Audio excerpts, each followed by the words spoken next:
Milli Məclisin Ailə, Qadın və Uşaq Məsələləri Komitəsinin iclası keçirilib. İclasda Azərbaycan Respublikasının Ailə, Qadın və Uşaq Problemləri üzrə Dövlət Komitəsinin 2025-ci il üzrə məlumatı müzakirə edilib. Ötən il ərzində gender bərabərliyi mövzusunda qanunvericiliyə edilən dəyişikliklər və il ərzində görülmüş işlər diqqətə çatdırılıb.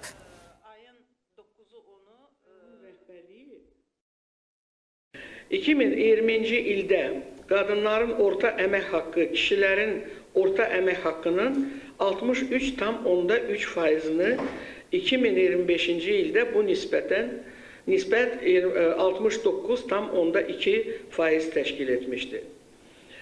Azərbaycan Respublikasında gender bərabərliyinin təmini sahəsində həyata keçirilən tədbirlərin davamı kimi yeni Azərbaycan Respublikası Prezidentin 2025-ci il 29 dekabr tarixli sərəncamı ilə Azərbaycan Respublikasında gender kişi və qadınların bərabərliyi üzrə 26-28-ci illər üçün milli fəaliyyət planı təsdiq edilmişdir.